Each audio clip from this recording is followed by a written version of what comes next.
حضرت عیسیٰ علیہ السلام کے پاس ایک شخص آیا، کہنے لگا میں نے آپ کے ساتھ رہنا ہے، میں نے ہمیشہ آپ فرمانے لگے میں ضرور ساتھ رکھوں گا پر دنیا داری کا مطالبہ نہ کرنا جی۔ تو اس پیر دے بندے کیویں مرید ہون جدے مرید ہویا دکان ہی نہ چمکے، کیا مطلب ہوا بیعت ہونے کا؟ اتنی دیر کے مرید ہوئے ہیں تو کوئی فائدہ نہیں ہوا، نہ کاروبار چمکا نہ دکان بنی۔ الٹا پیر صاحب کہتے ہیں سود بند کر دو، دھوکے بند کر دو، فریب بند، جت ہوندا پہ تو بھی نہیں ہون دے، کیا فائدہ ہے نا جی؟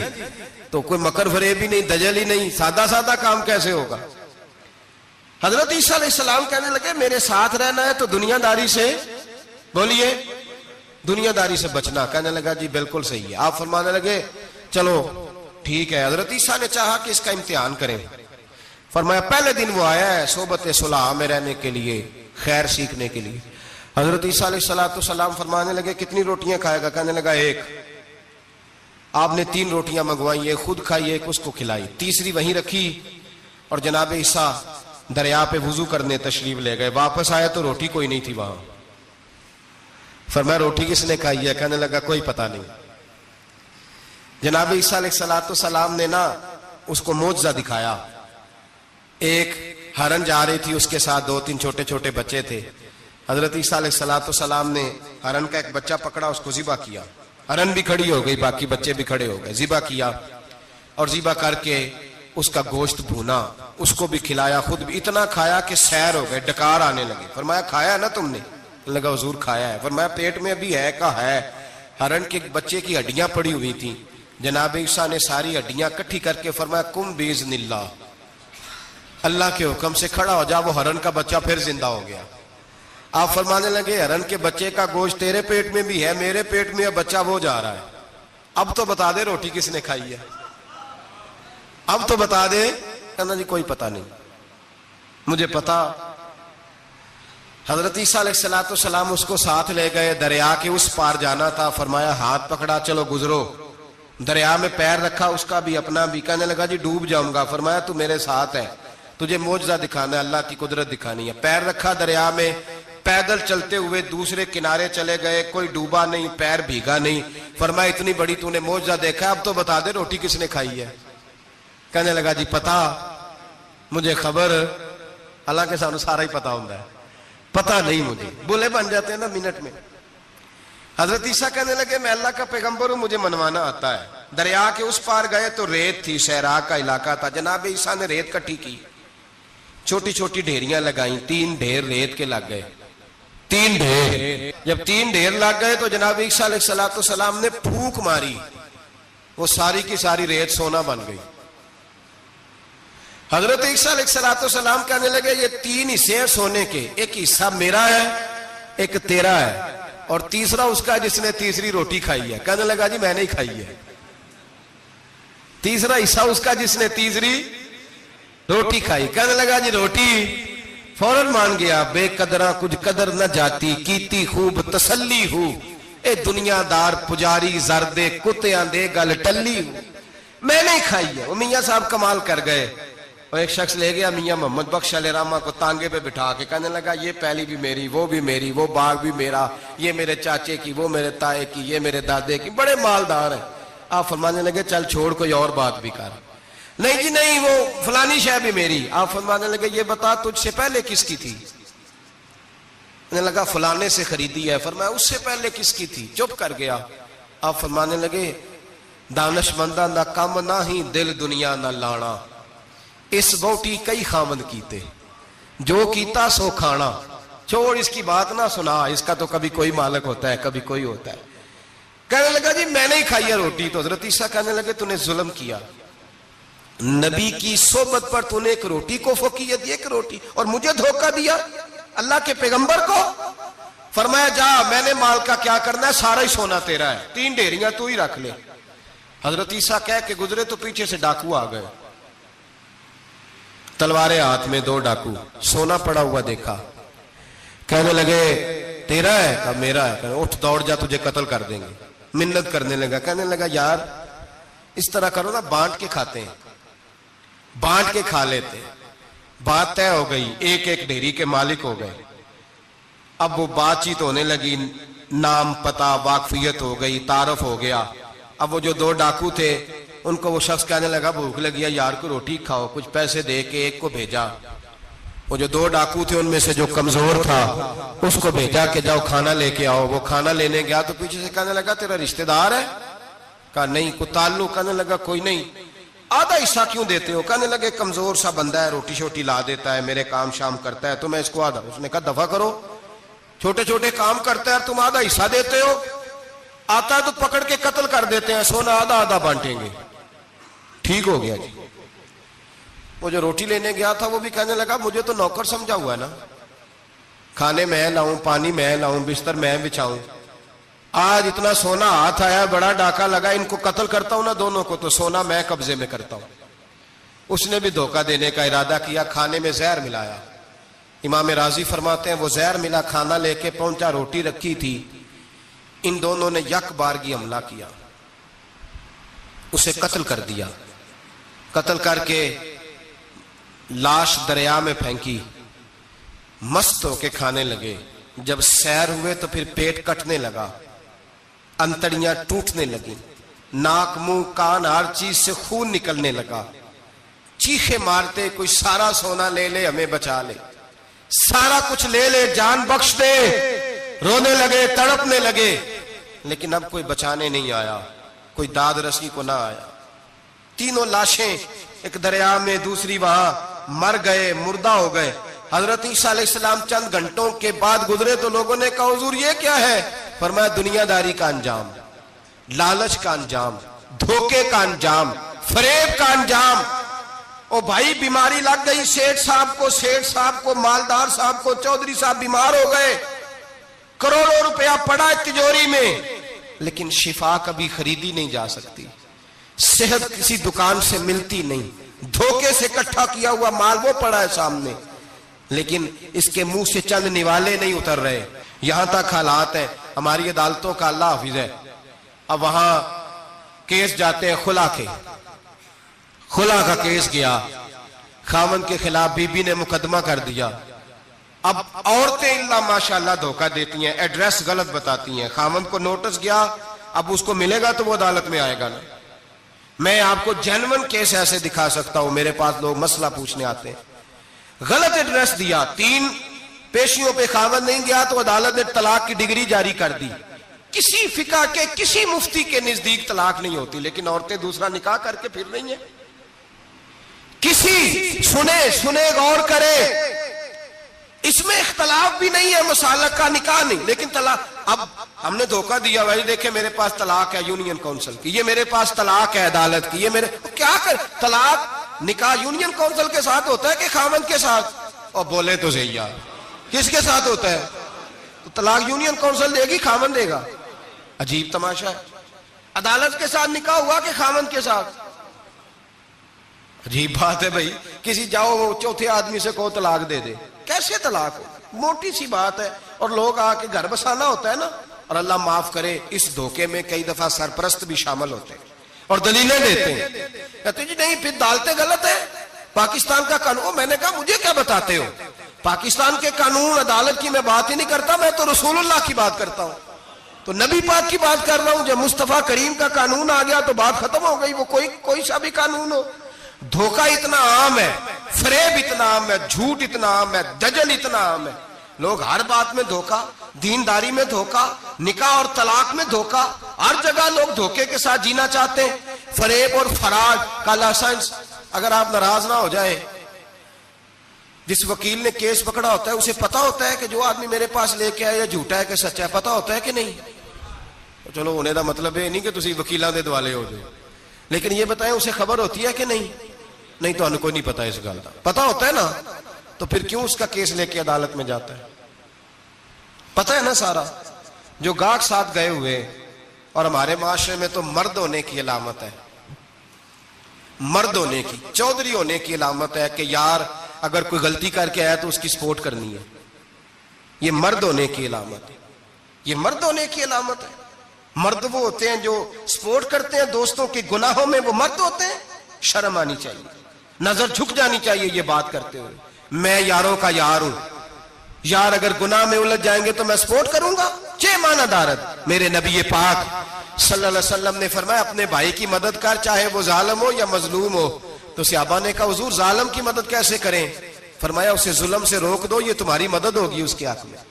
اسے منع کرو ظلم سے. کیا تو یہ مرد ہونے کی علامت ہے کہ میرا بھائی آ گیا تو جیسے کہے گا میں نے ویسے کرنا ہے؟ اس کا ہاتھ پکڑ, اسے منع کر, یہ تیری مردانگی کی علامت. میرے نبی پاک علیہ الصلوۃ والسلام نے فرمایا میرا مومن کبھی کسی کو دھوکا, اس کے مزاج میں دھوکا نہیں ہوتا, فریب نہیں ہوتا, فریب نہیں. ہمارے ہاں ایک اور بات بھی اب بڑی عام ہے, اتنے لمبے آرٹیکل چھپے ہیں, کبھی کتابیں کھول کے پڑھو کہ ہم اسلام کی رسوائی کا کتنا سبب بن رہے ہیں. یورپ پہ نوجوان گئے اور ان عورتوں سے نکاح کیے صرف نیشنلٹی لینے کے لیے. کیا نیشنلٹی لینے کے لیے غیروں سے دھوکا کرنا جائز ہے؟ میرے نبی پاک صلی اللہ علیہ وسلم بدر میں تھے, 2 صحابی آ رہے تھے, دونوں بہادر صحابی تھے. رستے میں ابو جہل سے ملاقات ہو گئی. ابو جہل کہنے لگا تم جا رہے ہو اپنے نبی کے ساتھ جنگ میں تعاون کرو گے؟ وہ صحابہ کہنے لگے نہیں ہم تو ویسے جا رہے ہیں, ہم بالکل بھی جنگ نہیں کریں گے. کا وعدہ کرتے ہو؟ کا وعدہ کرتے ہیں. وہ دونوں آ گئے حضور کے پاس, یا رسول اللہ صلی اللہ علیہ وسلم ہم آ رہے تھے اور ابو جہل ملا ہے, ہم نے وعدہ کر لیا ہم جنگ نہیں لڑیں گے. 313 لوگ تھے اور ایک آدمی کی ضرورت تھی. کہا حضور کافر سے وعدہ کیا ہے, کافر سے. نبی پاک نے فرمایا تم ہتھیار نہیں اٹھاؤ گے. وعدہ کافر سے کیا پر کیا تو ایک مومن نے ہے نا. ایک شمون نام کے بزرگ تھے, بنی اسرائیل سے تعلق تھا, بڑی عبادت کرتے تھے, 1000 سال عبادت فرمائی, ساری رات نفل پڑھتے, سارا دن روزہ رکھتے اور پھر روزہ رکھ کے تو کافروں سے جہاد کرتے. ساری زندگی جہاد میں گزاری, جس جنگ میں گئے اللہ نے فتح عطا فرمائی. یہ ذرا سوچئے کہ جس کا تذکرہ میرے نبی پاک فرما رہے ہیں وہ کتنا بڑا آدمی ہوگا. ولی اگرچہ بنی اسرائیل کے تھے لیکن اتنا زبردست ان کا جہاد کرنے کا طریقہ تھا. بڑا جہاد کیا, بڑی انہوں نے, کافر بڑے پریشان تھے کہ بندہ قابو نہیں آتا. بڑی دور تک بات گئی, بڑی جد و جہد کی, لیکن حضرت شمون علیہ رحمہ بنی اسرائیل کے ولی تھے, قابو نہ آئے. آخر ان کی بیوی کو خریدا. اور یہ 1-2 مثالیں بیویوں کی آ گئی ہیں, خامد بھی بکتے ہیں, یاد رکھنا, بھائی بھی بکتے ہیں. اللہ ماشاءاللہ جب کوئی بکنے پہ آتا ہے تو پھر وہ اپنے معیار کو قائم نہیں رکھتا, پھر لوگ گر جاتے ہیں معیار سے. بیوی کو خریدا, کہنے لگے تو نے اس کے ساتھ رہ کے کیا وقت گزارا ہے؟ کہنے لگی کوئی سکھ نہیں پایا, ایک وقت روٹی ایک وقت کی بھوک, درویشی کا درس دیتا ہے, کچھ بھی نہیں ملا. حضرت شمون علیہ رحمہ کی بیوی جب خریدی گئی, کہنے لگے جب چونکہ یہ کم سوتے ہیں اور جتنی دیر سوتے ہیں گہری نیند سوتے ہیں, جب گہری نیند سو جائے تو رسیوں کے ساتھ جکڑ دینا. امام غزالی علیہ رحمہ نے اس کو لکھا ہے, رسیوں کے ساتھ جکڑ دیا بیوی نے. حضرت شمون اٹھے نہ تو اپنے آپ کو رسیوں سے بندھا ہوا دیکھا, اللہ اکبر کہا. جب اللہ اکبر کہا تو ساری رسیاں ٹوٹ گئیں. بیوی سے کہنے لگے تو نے کیوں باندھا؟ اس نے پھر دھوکہ دیا. کہنے لگی ہر جنگ میں لوگ آ کے بتاتے تھے تیرا خاوند بڑا دلیر ہے, میں نے کہا میں بھی دیکھوں کتنا دلیر ہے. سارے ایک نیا رنگ, ایک نیا روپ, ایک نیا طریقہ, تو میں نے تو آزمایا ہے. اور یہ تو چھوٹی چھوٹی رسیاں تھیں. آپ فرمانے لگے چلو ٹھیک ہے, اگر تو نے آزمایا ہے تو پھر دیکھ بھی لیا ہے. کچھ دنوں کے بعد اس نے زنجیروں سے باندھ دیا, لوہے کی زنجیروں سے. اٹھے تو بندھا ہوا پایا, اللہ اکبر کا تو زنجیریں بھی ٹوٹ گئیں. فرمانے لگے یہ تو نے کیا کیا؟ کہنے لگی دیکھنا چاہتی تھی, کچی رسیاں تو توڑ لیتے ہو, زنجیریں بھی ٹوٹتی ہیں کہ نہیں؟ ہاں بھائی ٹھیک آ کے لوگ بتاتے ہیں تو واقعی دلیر ہے, ہر جنگ میں کامیاب ہوتا ہے. اب قریب بیٹھنے لگی, کھانا اپنے ہاتھوں سے کھلانے لگی, فریب کرنے لگی, دھوکہ دینے لگی. کہنے لگی بتاؤ تو صحیح طاقت کا راز کیا ہے؟ مومن نرم دل ہوتا ہے. ایک دفعہ کوئی مسکرا کے پاس آتا ہے تو سمجھتا ہے کہ شاید یہ میرا خیر خواہ ہے, اس لیے مومن دھوکے کھاتے ہیں, دھوکے دیتے نہیں. جب اس نے محبت کے لب و لہجے میں بات کی تو جناب شمون کہنے لگے اور تو میں کسی چیز سے قابو نہیں آ سکتا. بال ان کے لمبے لمبے تھے, بیٹھتے تھے تو نیچے بال آتے تھے, ہماری شریعت میں جائز نہیں.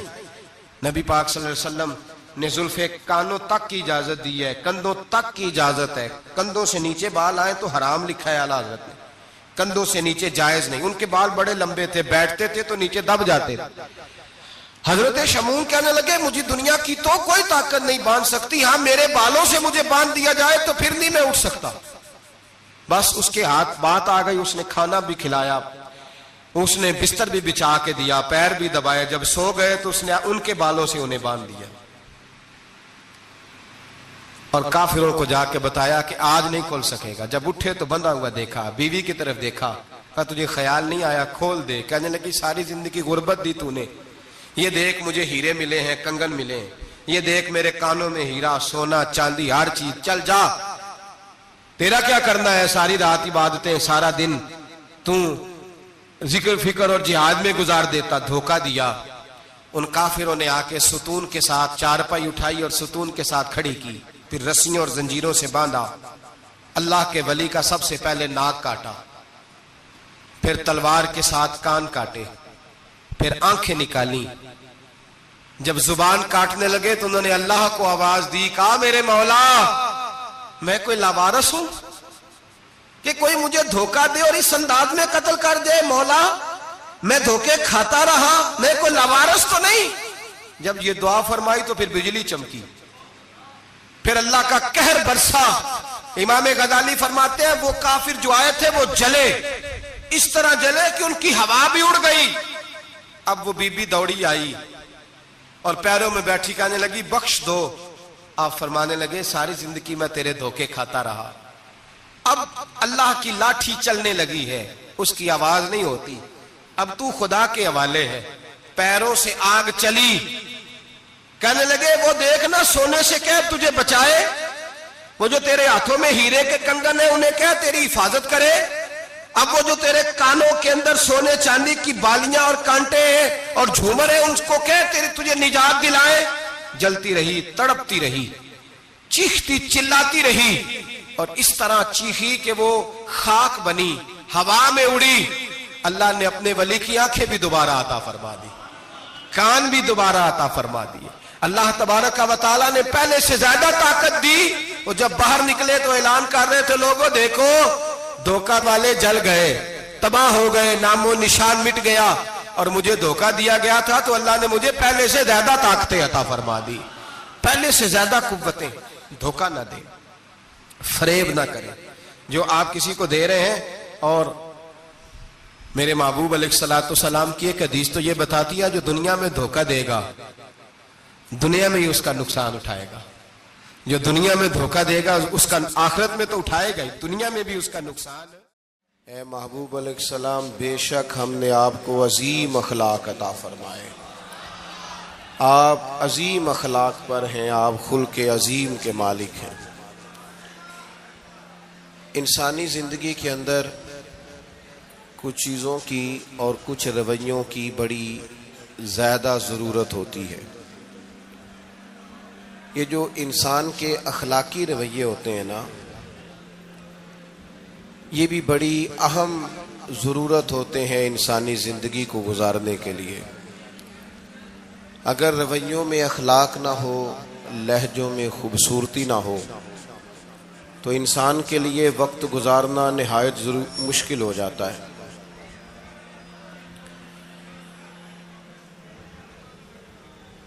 اللہ تعالیٰ آپ کو جزائے خیر دے۔ میں دوستوں سے کہتا رہتا ہوں کہ کسی کھلی جگہ پہ احباب کے لیے بندوبست کیا جائے تاکہ لوگ تکلیف کا شکار نہ ہوں۔ پیار سے آ جاتے ہیں کئی ساری جگہوں پہ، بلکہ شاید ساری جگہوں پہ اب یہی مسئلہ بنتا ہے جگہ کا، لیکن اس وقت احباب بعض اوقات توجہ نہیں کرتے، پھر مشکل بڑھ جاتی ہے۔ اب تو جیسے ہے ویسے ہی رہے گا۔ بھئی آپ بولیں تو نانا، آپ اتنا شور کریں گے تو میں بات کیسے کروں گا؟ اللہ تعالیٰ نے خیر کیا ہے، کچھ بہتری۔ اب ایک دفعہ بلند آواز سے درود شریف پڑھیں۔ الصلاۃ والسلام علیک یا رسول اللہ وعلی آلک واصحابک یا حبیب اللہ، الصلاۃ والسلام علیک یا نبی اللہ وعلی آلک واصحابک یا نور اللہ۔ عزیز دوستو، میں یہ عرض کر رہا تھا کہ اللہ تعالیٰ نے نبی پاک علیہ السلام کے اخلاق کی تعریف کی ہے۔ ہمارے زمانے میں یہ رویہ ہو گیا ہے کہ اگر اخلاق کی، کردار کی کوئی بھی بات کی جاتی ہے تو لوگ سمجھتے ہیں شاید یہ ایک بیٹا آپ 2 لوگ رہ گئے ہیں، یہاں تو آپ بیٹھ جائیں، پیچھے آپ کے سب اشارے دے رہے ہیں، آپ مہربانی کریں نا یار، میں نے تو کبھی اتنا ٹائم ہی نہیں لگایا جلسہ سیدھا کرنے، ہاں تو بڑی مشکل ہو گئی۔ اللہ آپ کو برکت دے، آپ تو بڑے پیارے لوگ ہیں، آئے سارے پیار سے ہیں، پر وہ پیار میں جیتنا چاہ رہے ہیں ایک دوسرے سے، حالانکہ پیار میں جو مزہ ہارنے کا ہے نا، جتن جتن تے ہر کوئی کھیڈے تو ہارن کھیڈ فقیرا، جتن دا مل کوڈی پیندائی ہارن دا مل ہیرا۔ اس میں تو قربانی دینی چاہیے، ایک دوسرے پر اثار کرنا چاہیے، کہنا چاہیے یار آپ بیٹھ جائیں میں ذرا پیچھے چلا جاتا ہوں، یہ تو دینی ماحول ہے، اس میں تو اثار کی ضرورت۔ بہرحال دام برسر مطلب ہمارے ہاں لوگ سمجھتے ہیں کہ اخلاق کی بات کی جائے تو شاید یہ بڑا عام سا سادہ سا کوئی عنوان ہے، حالانکہ یاد رکھیے گا نبی پاک علیہ السلام نے فرمایا ہے میں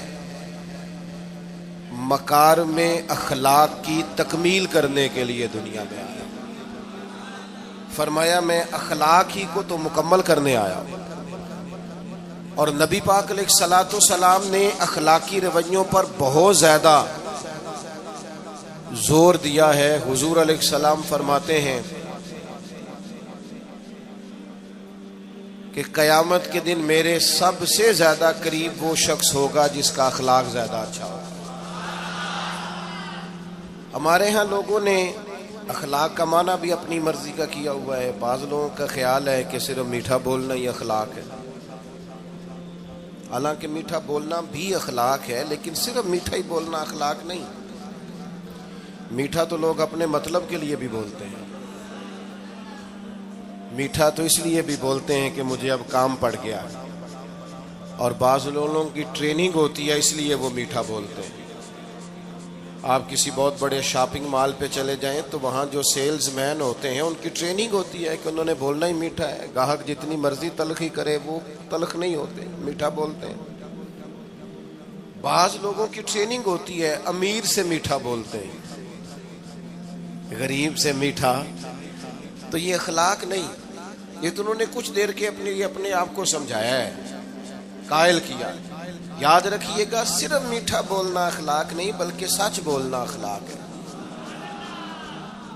صبر، تحمل، بردباری، وفاداری اور بلند ترین اخلاق کا مالک وہ بندہ ہوتا ہے جو خوددار ہوتا ہے، کسی دنیا دار کے سامنے ہاتھ نہیں پھیلاتا، اللہ تعالیٰ نے جو اسے دیا ہوتا ہے اس پر راضی رہتا ہے، اس کے مزاج میں اس کی کو ذرا کم کر دیں جی، اس کے مزاج میں لالچ نہیں ہوتا، ہرس، ہوس، طمع، مفاد پرستی، یہ چیزیں جس آدمی کے مزاج میں نہیں ہوتی وہ شخص با اخلاق ہوتا ہے، اور بندے میں مروت ہو، وفاداری ہو، خلوص ہو، للہیت ہو تو بندہ با اخلاق ہے۔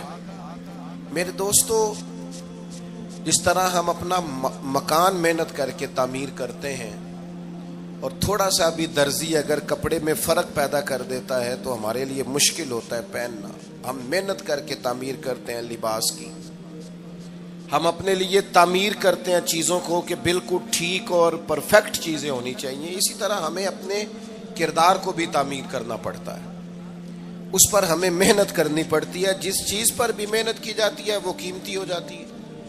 جب ہم تھوڑی محنت اپنے اخلاق پر بھی کریں گے نا، اپنے رویوں پر بھی کریں گے تو اس میں بھی بہتری آ جائے گی۔ اصل مسئلہ یہ ہوا ہے امت کے ساتھ کہ ہم نے یہ سمجھنا شروع کر دیا ہے آج کے دور میں کہ شاید لوگ صرف تقریر ہی سنیں گے، شاید لوگ صرف تصویر ہی دیکھیں گے، شاید لوگ صرف ہمارا آنا جانا، دبدبا، استقبال، پروٹوکول دیکھیں گے۔ حالانکہ یاد رکھنا سب سے زیادہ جو چیز تبلیغ کرتی ہے وہ انسان کا کردار ہوتا ہے، وہ اس کا اخلاق ہوتا ہے۔ بہت سارے بزرگ تو ایسے جو تقریریں کرتے ہی نہیں تھے، اعلیٰ حضرت بریلوی رحمت اللہ علیہ تو کبھی کبھار کوئی گفتگو کرتے تھے، تقریر ہوتی نہیں تھی، لیکن ان کے کردار کی خوشبو ایسی تھی جو پاس بیٹھتا تھا درد والا ہو جاتا تھا، جو قریب رہتا تھا اس میں خلوص آ جاتا تھا. آپ جو اٹھتے بیٹھتے چلتے پھرتے کہتے ہیں اسی سے پتہ چل جاتا ہے کردار کس طرح کا ہے. اس کے لیے آپ کو، اور ویسے بھی امام راضی رحمۃ اللہ علیہ سے کسی نے کہا تھا با اخلاق کون ہوتا ہے؟ فرمایا جسے نیکیاں کرنے میں تکلف نہ کرنا پڑے. نیکی بڑی آسانی سے اس سے سرزد ہو جائے وہ بندہ اخلاق والا ہوتا ہے. آسانی سے نیکی کر لے، مشکل درپیش نہ ہو، بندہ با اخلاق ہوتا ہے. جب جب ہمارا اخلاق اور کردار اور لب و لہجہ اور اٹھنا بیٹھنا، آپ بڑی تعریفیں کریں گھر جا کے کہ میرے استاد بڑے قابل ہیں، آپ کہیں میں بہت عالی شان پیر صاحب کا مرید ہوں، کیا بات، لیکن خدا نہ کرے بیوی کو گالی دے تو وہ اسی وقت کہہ دے گی یہ سکھایا تجھے تیرے پیر صاحب نے، یہ استاد صاحب سے سبق پڑھ کے آیا، یہ اس تنظیم کا آدمی ہے. وہ کبھی قبول نہیں کرے گی آپ کے استاد کو، آپ کے پیر صاحب کو، آپ کی تنظیم کو، کہے گی پتہ ہے مجھے کس پانی میں یہ سکھاتے ہیں تمہیں. جب تک اخلاقی رویہ بدل نہیں جاتا، آپ کہیں میں بڑی محافل کراتا ہوں، میں بہت بڑا آدمی ہوں اور میں بڑے دینی کام کرتا ہوں اور میں اپنے اوپر لیبل رکھتا ہوں، لیکن آپ کا دوستوں کے ساتھ اٹھنے بیٹھنے میں حلال حرام کی تمیز میں ہی کوئی خیال نہ ہو تو کوئی نہیں مانے گا آپ کی بات. ہمارے ہاں سنت شریعت کا بھی ہم نے اپنی مرضی کا نام رکھ لیا نا. میں نے الحمدللہ زندگی میں داڑھی نہیں کٹوائی، مجھے کبھی خط بھی نہیں کرانا پڑا، شروع سے رکھی ہے. اور امامہ تو اب ایسے محسوس ہوتا ہے طبیعت کا حصہ بن گیا ہے. یہ عظیم سنتیں ہیں رسول پاک کی. میری طرح کے ایسے لوگ بھی پہن لیں جو بالکل خوبصورت نہیں ہوتے تو داڑھی پگڑی سے وہ بھی کبھی کبھی اچھے لگنے لگ جاتے ہیں، لیکن صرف داڑھی اور پگڑی حضور کی سنت نہیں. یہ بھی آپ نے سچ غور کرنا ہے اس پر بھی. صرف دین کا لباس پہننا ہی حضور کا طریقہ نہیں. اخلاق اور کردار کو سمجھیں. حضور کی جو سنت سب سے پہلے لوگوں میں معروف ہوئی تھی، جس سے تعارف ہوا تھا، وہ تو صادق اور امین ہونا ہے. او بھائی سچ بولنا بھی تو حضور کی سنت ہے نا، دیانتدار رہنا بھی تو نبی پاک کا طریقہ ہے نا. آپ صرف ایک مخصوص لباس پہن لیں فقط اور باقی چیزوں سے آپ آزاد ہو جائیں گے. ہو سکتا، میں اکثر کہتا ہوں کہ مسواک لے کر دانت صاف کرنا بھی حضور کی سنت ہے اور دل صاف رکھنا بھی حضور کی سنت ہے. صرف مسواک والی سنت پہ غور ہے. ترمذی میں حدیث ہے، حضور علیہ السلام نے فرمایا اے انس ہے میرے بیٹے، تم سے ہو سکے تو صبح اس حال میں کرنا کہ تمہارے دل میں کسی کا بغض نہ ہو. اور حضور فرمانے لگے یہ میری سنت ہے. صبح اٹھتے ہی پہلے دل کو ٹٹولنا، اس میں کسی کے لیے عداوت نہ. اخلاقی رویوں پر توجہ دینے کی ضرورت. ہم میں سے نا بہت سارے لوگوں کی شان ہوتی ہے، پیر صاحب کی، علامہ صاحب کی، استاد ہوں، میں ٹیچر ہوں، میں پڑھا لکھا ہوں، میں مالدار ہوں، میں گھر کا بڑا ہوں. ہم خود بخود اپنی کوئی نہ کوئی شان بنا لیتے ہیں. کوئی آپ کی کسی نسبت سے عزت کرے تو اچھی بات، ہم خود بخود اپنی کوئی شان بنا لیتے ہیں، پھر ہم عزت کا مطالبہ کرتے ہیں. نتیجہ کیا نکلتا ہے؟ نتیجہ یہ نکلتا ہے جہاں ہمیں احترام کرنا چاہیے وہاں بھی ہم احترام کر نہیں پاتے.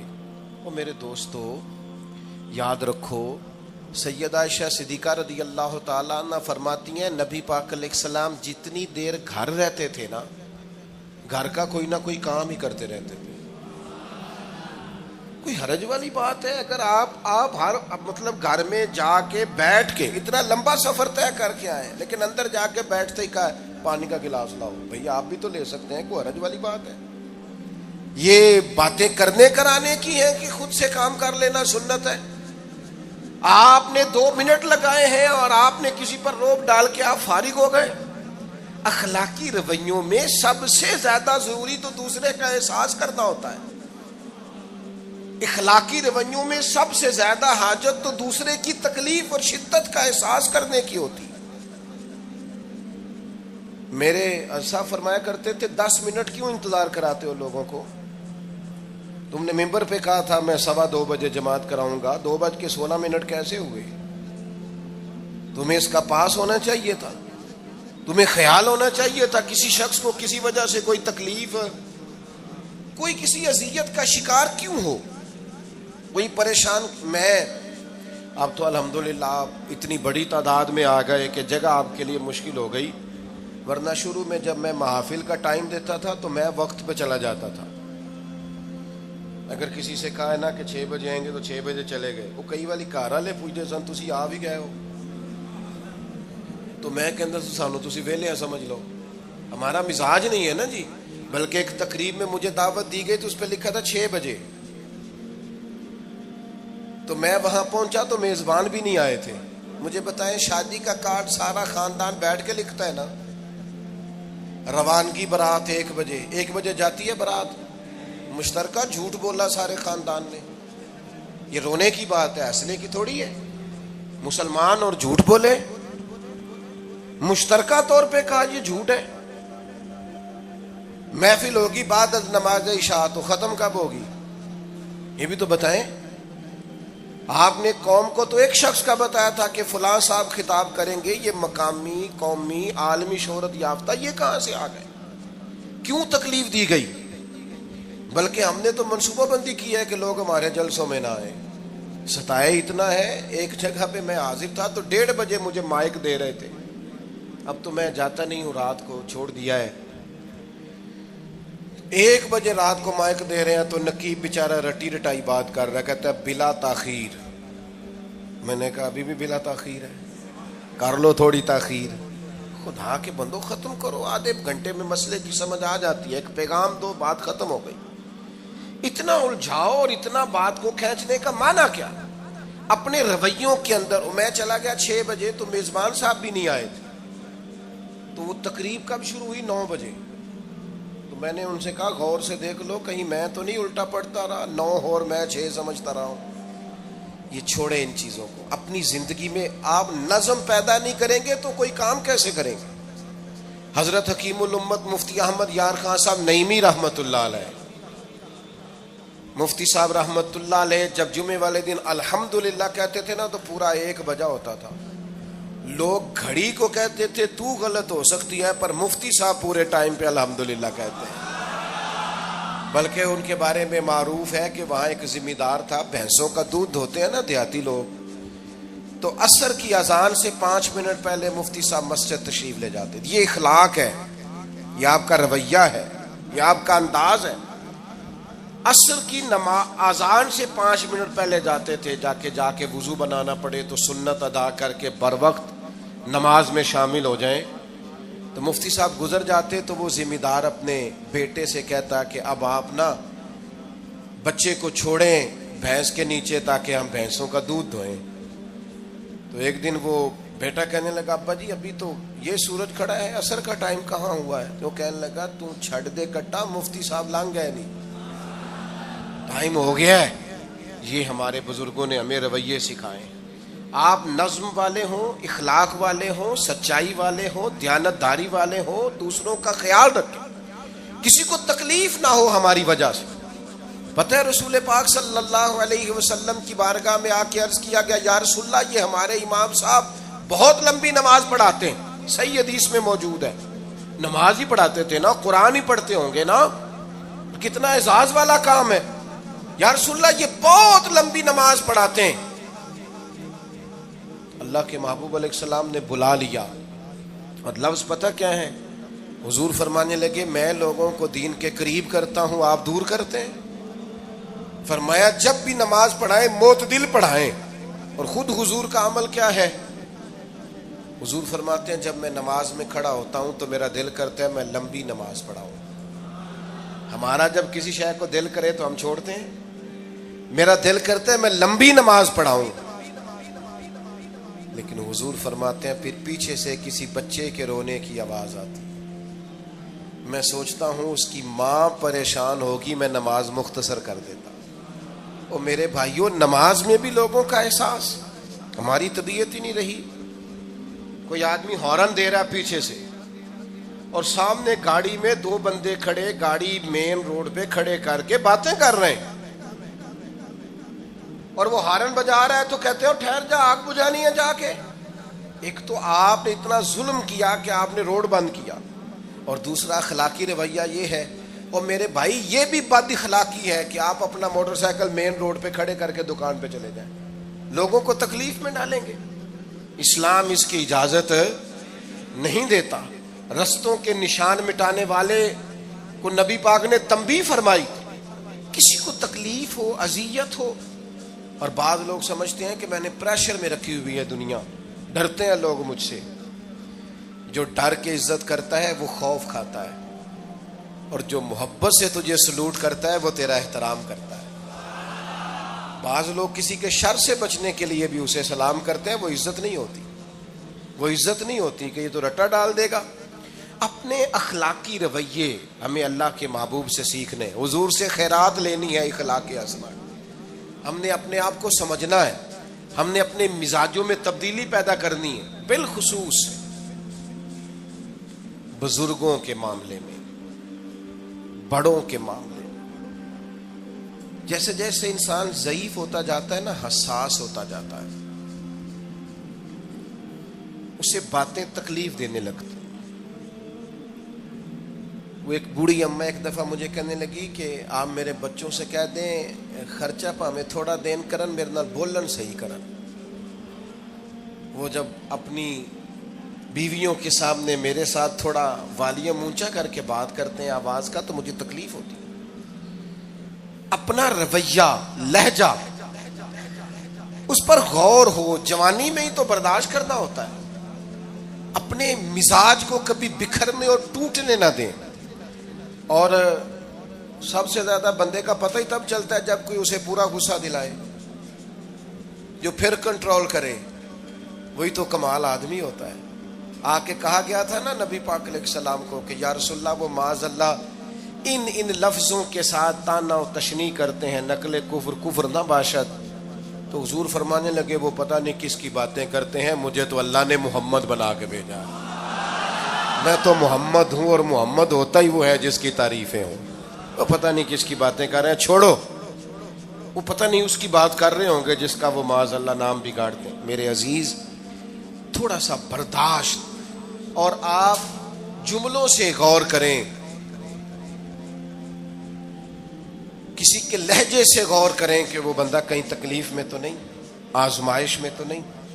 میں پہلے ہی مختصر تقریر کرنا چاہ رہا تھا، اب آپ لوگوں نے اور مختصر کرا دیا مجھ سے، تو میں بس بات کو سمیٹنے لگا ہوں، آپ غور فرمائیں گے۔ ایک دن نبی پاک علیہ السلام نے سید عائشہ صدیقہ رضی اللہ تعالیٰ عنہ سے فرمایا،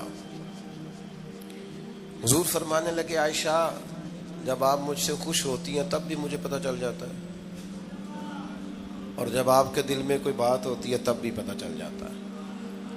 تو سیدہ پاک عرض کرنے لگی حضور مجھے میری ماں روئے، میں اور آپ سے ناراض۔ تو کریم فرمانے لگے بتاؤں پھر؟ یا رسول اللہ فرمائیے۔ حضور فرمانے لگے عائشہ آپ کبھی کبھی قسم اٹھاتی ہیں؟ یا رسول اللہ اٹھاتی ہوں۔ فرمایا جب آپ خوش ہوتی ہیں تو کہتی ہیں مجھے رب محمد کی قسم، اور جب دل میں کوئی بات ہوتی ہے پھر کہتی ہو جناب ابراہیم خلیل کے رب کی قسم، پھر حضرت ابراہیم کی نسبت سے قسم اٹھاتی ہو۔ تو جناب عائشہ کہتی ہیں حضور کی بات سن کے جو میرا حال تھا میں بتا نہیں سکتی۔ یا رسول اللہ آپ اتنا خیال کرتے ہیں؟ یہاں تک خیال فرماتے ہیں کوئی کیا بول رہا ہے؟ کہتی میں نے فوراً عرض کی کہ یا رسول اللہ مجھے رب محمد کی قسم ہو، میری زبان سے نام ہی جاتا ہے، میرے دل میں آپ ہر وقت موجود رہتے ہیں۔ دل میں آپ احساس پیدا کریں گے، آپ تھوڑا سا غور کریں، آپ کسی کی تکلیف کے بارے میں حساس ہوں گے۔ میرے بھائی پتہ کیا ہوتا ہے، 2 منٹ کا غصہ ہوتا ہے ہمارا، اور کئی دفعہ عمر بھر کا پچھتاوا چھوڑ جاتا ہے۔ ہمیں احساس ہوتا ہے ہم سے غلطی ہو گئی، ہمیں خیال ہوتا ہے کہ یہ لفظ مجھے کہنے نہیں چاہیے تھے، پر ہم سے سرزد ہو جاتے۔ میں ذاتی طور پہ آپ سے ایک بات عرض کروں، یہ میں ابھی آیا ہوں نا تو دوست پکڑتے ہیں، دوڑتے ہیں، خیر اب فرق بھی ہے پکڑنے والے میں، پہلے دعا لینے والے ہوتے تھے، اب سارے فوٹو لینے والے ہوتے ہیں۔ یہ بھی مسئلہ ہے. اور بعض لوگوں کو فوٹو چاہیے ہوتی ہے، باقی جو ہوتا ہے ہو جائے، اس سے غرض نہیں ہوتی. میں نے بہت ساری جگہوں پہ جانا چھوڑ دیا ہے. اس کی وجہ یہ ہے کہ میری وجہ سے لوگوں کو تکلیف ہوتی ہے. اب میں یہاں موجود ہوں، یہاں سے مجھے آگے بڑھنا ہے. اب جہاں مجھے آگے جانا ہے وہ مجھے اس بات کی اجازت نہیں دے رہی چیز جہاں مجھے پہنچنا ہے کہ میں رکوں اور ایک ایک آدمی سے ملوں. جہاں ہمیں کہیں اور جانا ہوتا ہے وہ یہ تو پوچھتے ہی نہیں کہ آپ نکلے ہیں کہ نہیں نکلے، وہ تو کہتے ہیں کتنے پہنچے ہو.